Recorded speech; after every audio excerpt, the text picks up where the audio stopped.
Ton ancien moi doit périr. Sagesse stoïcienne. As-tu déjà ressenti ce besoin intense de se libérer de la version de toi-même qui semble te retenir? Cette sensation d'être piégé dans une identité qui ne te ressemble plus, où chaque émotion incontrôlable renforce l'idée que la transformation est nécessaire. Le stoïcisme offre une clé pour cette métamorphose, une sagesse intemporelle pour forger une identité plus forte et plus sage. Tu crois avancer sur ce chemin de transformation personnelle, mais parfois tu tournes en rond, pris à bas dans les filets de tes anciennes habitudes. Les émotions te submergent et tu te sens isolé face à tes ressentis. Si tu pars maintenant, tu risques de manquer ce que les stoïciens savaient depuis des siècles sur la maîtrise de soi et la liberté émotionnelle. Bienvenue sur les méditations stoïciennes, un espace pour explorer ces enseignements profonds. Pour continuer ce voyage vers une paix intérieure durable et une sagesse retrouvée, abonne-toi à notre chaîne Les Méditations Stoïciennes et laisse-nous un like. Découvre comment les leçons stoïciennes peuvent t'aider à reconstruire sur les bases d'une identité renouvelée, où la tranquillité d'esprit n'est plus un rêve lointain mais une réalité accessible. Rejoignons le fil de la première leçon, l'ombre des émotions refoulées. Le tic-tac de ton écran verrouillé rythme une attente qui te ronge. Un commentaire anonyme sous ta photo te décrit d'une phrase cruelle et tu ne peux plus te la sortir de la tête. Tu relis ces mots encore et encore, comme s'ils contenaient une vérité cachée sur toi. L'image du profil inconnu reste floue, mais la blessure, elle, est bien nette. La plupart du temps, on répond à ce genre d'attaque en cherchant à prouver qu'elle est fausse. On efface la photo, on reformule un message, on tente de convaincre l'autre ou soi-même. Mais plus tu luttes contre ces mots, plus ils t'habitent. C'est ta propre énergie qui les maintient vivants. Les émotions refoulées créent du désordre en nous. Ce n'est pas l'événement qui trouble ton calme, c'est le jugement que tu poses dessus. Comme le disait Marc Aurèle, l'homme vaut par ce qu'il fait, non par ce... Portons notre attention sur la deuxième leçon. La lutte intérieure du contrôle de soi. La sonnerie du micro-ondes résonne dans la cuisine. Tu es là, immobile, à fixer ton reflet dans la porte vitrée, repensant encore à cette remarque blessante, entendue il y a des semaines. Les mots tournent en boucle, comme s'ils avaient été prononcés hier. Ton estomac se serre, la tension monte sans raison valable.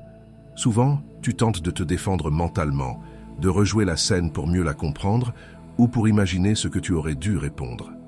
Mais cette réaction t'enferme davantage. À force de ressasser, tu nourris ce que tu voudrais éteindre. Tu crois contrôler tes émotions en les analysant, alors qu'en réalité elles te contrôlent. Le contrôle de soi commence par accepter nos limites. Tu ne peux pas effacer une parole dite ni forcer ton esprit à oublier sur commande.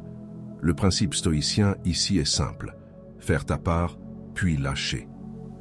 Comme le disait Épictète, aucun homme n'est libre s'il n'est pas maître de lui-même. Autrement dit, tu redeviens libre quand tu cesses de vouloir maîtriser l'immaîtrisable. La brise salée contre ton visage te rappelle un autre combat intérieur, cette peur d'un événement futur qui te tient éveillé la nuit. Tu redoutes une réunion importante ou une réponse que tu attends. Tu passes des heures à imaginer le pire jusqu'à t'épuiser complètement. Pourtant, rien ne s'est encore produit. Seule ton anticipation t'affaiblit. Nous devons apprendre à relâcher les tensions auto-imposées. Au lieu de chercher à tout prévoir ou tout contrôler, fais simplement ce qui dépend de toi aujourd'hui. Prépare-toi avec rigueur, puis arrête d'alimenter tes scénarios mentaux. Répète-toi, je fais ma part et je lâche prise. C'est une action concrète, pas une idée abstraite. Concentre-toi sur ce qui te libère avec ces pensées. J'ai déjà fait ce que je pouvais. Je relâche ce qui m'alourdit. Je ne suis pas mes peurs. La patience est une force. Je laisse aller ce qui ne sert pas. Comme le rappelle Sénèque, personne ne peut être vraiment libre s'il est esclave de ses désirs. Concrètement, ça veut dire que chaque fois que tu cèdes à l'obsession du contrôle, tu perds ta liberté intérieure. Voilà ce qui se joue quand tu apprends à ne plus lutter contre tout. Tu retrouves ton calme et ton énergie pour agir là où cela compte vraiment. Cette semaine, rappelle-toi simplement que lâcher prise n'est pas fuir. C'est choisir où placer ta force. Revisitons la troisième leçon. Quand la tempête intérieure survient, le vrombissement du moteur derrière toi te sort brutalement de ta concentration. Un automobiliste te klaxonne et t'insulte alors que le feu vient à peine de passer au vert.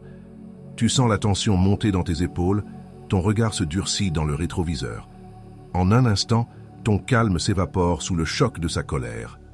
La réaction habituelle, c'est de répondre sur le même ton ou de ruminer l'affront tout le trajet. On se dit qu'il faut rendre coup pour ne pas laisser passer ça. Pourtant, cette réponse ne fait qu'entretenir la colère et prolonger l'emprise de l'autre sur ton état intérieur. La colère des autres ne doit pas devenir la tienne. Le principe est simple.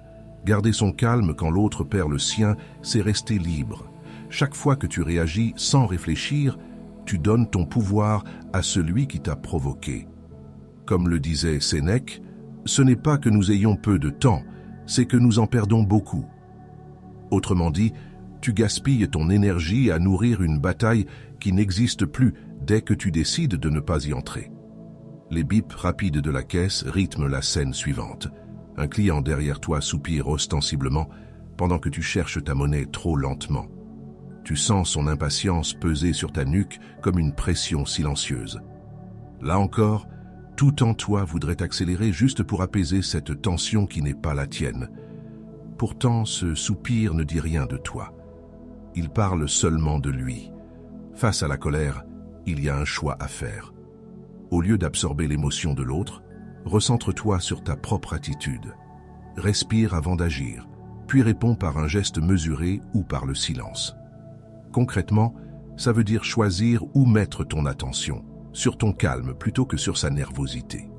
Je reste maître de mes émotions. Préparez votre esprit avec ses pensées pour rester serein. Je garde mon calme. C'est à moi. Il fait ce qu'il peut, comme moi. Son impatience n'est pas la mienne. Je suis serein malgré lui. Ce n'est qu'un instant, ça passera. Comme le rappelle Sénèque, il y a plus de choses qui nous effraient que de choses qui nous blessent, et nous souffrons plus de l'imagination que de la réalité. Concrètement, ça veut dire que ce n'est pas l'événement lui-même qui trouble ta paix, mais l'histoire que tu t'en fais. Voilà ce qui se joue quand tu apprends à résister aux provocations. Tu redeviens acteur plutôt que réacteur. Cette semaine, observe simplement combien d'instants tu sauves ainsi en gardant ton calme, là où d'autres s'y noieraient. Éclairons la 4e leçon, la révélation de la paix intérieure. Le bruit du portail qu'on referme te fait sursauter. Dans ta main, l'objet auquel tu tenais se brise net en tombant au sol. Un éclat roule jusqu'à ton pied, froid contre la peau. Tu restes là, figé, partagé entre colère et regret. Souvent, tu t'en veux. Tu ressasses l'accident, cherchant comment tu aurais pu éviter ça. Tu t'attaches à ce qui est perdu, comme si cela définissait ta valeur. Et pourtant, cette réaction ne répare rien, elle prolonge juste la blessure. La paix intérieure naît de l'acceptation. Accepter ce qu'on ne peut pas changer ne signifie pas l'indifférence, mais la lucidité. C'est reconnaître que tout ce qui existe peut disparaître. Comme le disait Marc Aurèle, la qualité de ta vie dépend de la qualité de tes pensées. Autrement dit, si tu choisis d'entretenir des pensées d'amertume, ta vie entière s'en imprègne. Si tu choisis d'accepter, elle s'allège. Les phares qui défilent sans s'arrêter t'éclairent un instant puis disparaissent dans la pluie. Ta voiture vient de tomber en panne sur la voie rapide et un inconnu ralentit pour t'aider avant de repartir. L'eau ruisselle sur tes mains pendant que tu attends la dépanneuse. Tu pourrais t'énerver contre le sort, mais à quoi bon? Quand tout s'effondre, vois ce que tu peux apprendre. Au lieu de maudire ce qui casse ou tombe en panne, regarde ce que cela révèle. Ton attachement à contrôler l'incontrôlable. Concrètement, respire avant d'agir. Dis-toi simplement, j'accepte ce qui est hors de mon contrôle. Adopte ces pensées pour accueillir l'inattendu. Je fais face sans résistance. Ça ne dépend pas de moi. J'accepte ce qui est. Je m'adapte à la situation. Ce n'est qu'un objet, pas moi. Comme le rappelle Épictète, il y a des choses qui dépendent de nous et d'autres qui n'en dépendent pas. Concrètement, ça veut dire que ta sérénité repose toujours sur ta réponse intérieure, jamais sur l'état du monde autour. Voilà ce qui se joue quand tu cesses de lutter contre la fragilité des choses matérielles. Tu retrouves une part de paix réelle dans l'instant même où tu lâches prise. Cette semaine, observe une fois par jour où ton contrôle s'arrête et laisse simplement le reste être ce qu'il est. Entrons dans la 5e leçon, la transformation par la sagesse stoïcienne, le silence du bureau vide. Tu travailles, concentré, mais quelqu'un t'interrompt sans cesse. Des bruits de pas se rapprochent, une voix s'impose au-dessus de la tienne. Tu souris pour éviter le conflit. Mais à l'intérieur, tu sens ton agacement grandir. La plupart des gens encaissent en silence ou explosent après coup. Ils pensent préserver la paix ou défendre leur dignité, mais finissent frustrés et tendus. Dans les deux cas, ils perdent leur maîtrise et renforcent ce qu'ils voulaient justement éviter. La transformation commence par le regard que l'on porte sur soi. Ce n'est pas l'événement qui trouble, c'est le jugement qu'on porte dessus. Si tu crois qu'être interrompu signifie être méprisé, ta colère naît de cette interprétation, pas du geste lui-même. Comme le disait Musonius Rufus, les femmes ont reçu des dieux la même raison que les hommes. Elles doivent donc aussi être formées à la philosophie. Autrement dit, chacun peut apprendre à raisonner avant de réagir, quelle que soit sa position. L'écho des rires dans la cage d'escalier. Quelqu'un te reproche ta sincérité comme si c'était une faute. Tu repenses à tes mots, tu doutes de toi, tu te demandes si tu aurais dû te taire. Pourtant, ce jugement de l'autre ne définit rien d'autre que son propre inconfort face à la vérité. L'humilité est une force, pas une faiblesse. Au lieu de chercher à convaincre ou à te justifier, écoute ce qui est utile dans la critique et laisse tomber le reste. Concrètement, ça veut dire accueillir les remarques sans te réduire à elles. Réponds avec calme ou choisis simplement de ne pas répondre quand l'intention n'est pas constructive. Cultivez des pensées qui renforcent votre sagesse. Je reste fidèle à moi-même. Je choisis comment je réagis. Je m'améliore par mes erreurs. Je vois au-delà des mots. Ma valeur est en moi, pas dans leurs mots. Comme le rappelle Sénèque, tout nous est étranger, sauf le temps. Concrètement, ça veut dire que ton énergie doit aller vers ce que tu peux bâtir aujourd'hui, pas vers les jugements passés ou futurs des autres. Voilà ce qui se joue quand tu acceptes la critique comme un moyen de grandir. Tu transformes ce qui te blesse en apprentissage concret et durable. Je vois mes limites et je les accepte. Apprenons de la 6e leçon. La maîtrise des émotions comme chemin de liberté. Le crissement des chariots résonne dans le supermarché. Tu avances lentement, ton regard accroché au visage de ceux qui semblent avoir mieux réussi. Une promotion ici, un voyage là, tout te renvoie à ce que tu n'as pas encore accompli. Vous vous comparez constamment à ceux qui réussissent plus jeunes que toi, et chaque comparaison te pèse un peu plus. Tu tentes alors de redoubler d'efforts, de combler ce décalage imaginaire. Tu cherches des preuves de ta valeur dans le regard des autres, mais cette quête ne se termine jamais. Plus tu compares, plus tu t'éloignes de toi-même, et ton estime dépend d'un terrain qui n'est pas le tien. La liberté réside dans ce que l'on décide de voir. Les stoïciens appellent cela distinguer ce qui dépend de soi de ce qui n'en dépend pas. Tu peux choisir ton attention, mais pas la réussite des autres.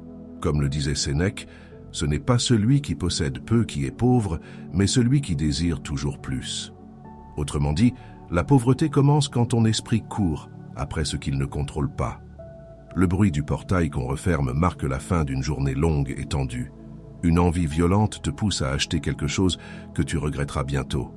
Un objet inutile, censé effacer la fatigue ou la frustration. L'excitation du moment masque brièvement le vide intérieur avant de laisser place à la culpabilité habituelle. La comparaison est un piège que nous pouvons éviter. Au lieu d'ajouter sans cesse pour compenser, fais une pause et observe ce que tu possèdes déjà. Concrètement, ça veut dire te rappeler chaque jour « Je suis assez tel que je suis ». Tu retrouves alors ta mesure intérieure au lieu de courir après celle des autres. Ancre-toi dans le présent avec ces pensées. Ce qui est à moi me suffit. Je suis unique, pas comparé. J'apprécie ce que j'ai déjà. Je choisis mes possessions. Chaque jour est une nouvelle chance. Comme le rappelle Épictète, les difficultés montrent aux hommes ce qu'ils sont. Concrètement, ça veut dire que les moments où tu résistes à l'envie ou à la comparaison révèlent ta vraie force. Voilà ce qui se joue quand tu apprends à maîtriser tes émotions. Elles cessent d'être des chaînes pour devenir des repères vers ta liberté intérieure.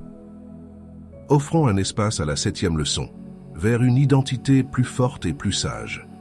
Le froissement du sac de course résonne quand tu entends ta voisine parler de toi plus bas devant la porte. Elle raconte à tout le quartier une rumeur que tu ne peux ni prouver ni démentir. Ton cœur se serre, ta mâchoire se crispe, tu sens la colère monter. Ce moment banal devient soudain une épreuve pour ton calme intérieur. La plupart du temps, on cherche à se justifier ou à faire taire celui qui colporte. On veut rétablir la vérité, espérant que les autres verront notre bonne foi. Mais cette réaction alimente ce qu'on voulait éteindre. Elle donne encore plus d'importance à ce qui ne dépend pas de nous, l'opinion d'autrui. Une identité forte ne se laisse pas ébranler par les rumeurs. Elle repose sur ce que tu maîtrises, tes pensées, tes paroles, tes actes. Garder ton calme quand l'autre perd le sien n'est pas faiblesse, mais maîtrise de soi. Comme le disait Marc Aurèle, la meilleure manière de te venger d'un ennemi, c'est de ne pas lui ressembler. Autrement dit, ta vraie victoire consiste à rester fidèle à toi-même sans te laisser modeler par leur jugement. Les basses qui font vibrer les murs t'empêchent de dormir. Ton voisin fait une fête bruyante jusqu'à 2 heures du matin, alors que tu te lèves tôt. Tu pourrais cogner au mur ou crier par la fenêtre. Pourtant, même ici, c'est le même principe. Garder ton calme quand l'autre s'oublie. Les jugements des autres ne définissent pas qui nous sommes. Au lieu de vouloir contrôler leur comportement ou leurs paroles, concentre-toi sur ta réponse à toi. Concrètement, ça veut dire respirer avant d'agir, choisir tes mots ou ton silence selon ce qui sert ta paix intérieure. Rappelle-toi simplement, ma paix intérieure ne dépend pas des autres. Armez-vous de ces pensées pour renforcer votre identité. Je suis en paix avec moi-même. Le bruit ne m'atteint pas. Je n'ai rien à prouver. Je choisis ma tranquillité. Ce sont leurs mots, pas les miens. Comme le rappelle Marc Aurèle, la mort est telle que la naissance, un mystère de la nature. Concrètement, ça veut dire que tout passe, même les jugements et les bruits d'autrui, alors garde ton équilibre pendant qu'ils passent. Voilà ce qui se joue quand tu choisis la maîtrise plutôt que la réaction. Tu construis une identité stable, indépendante du regard des autres. Cette semaine, observe combien il est libérateur de ne plus chercher à convaincre, mais simplement à rester droit dans ta propre cohérence. Tu viens d'accomplir une véritable transformation. En traversant les épreuves, en observant tes pensées et en accueillant tes émotions sans t'y perdre, tu as amorcé ce processus de reconstruction intérieure. Ce chemin n'était pas seulement une question de compréhension intellectuelle, mais une expérience vécue du stoïcisme, celle qui te pousse à changer de vie en redéfinissant ton identité profonde. Aujourd'hui, tu n'es plus celui ou celle qui réagit impulsivement, mais celui qui choisit consciemment sa réponse face au monde. Ta nouvelle réalité s'ancre dans la maîtrise des émotions et la paix intérieure. Comme l'écrivait Épictète, ce ne sont pas les choses qui troublent les hommes, mais l'opinion qu'ils en ont. Cette sagesse résume le cœur de ta métamorphose. Comprendre que ton pouvoir réside dans ton regard, non dans les circonstances extérieures. À travers cette transformation, tu découvres que l'identité n'est pas un héritage figé, mais une œuvre que l'on sculpte chaque jour avec lucidité et courage.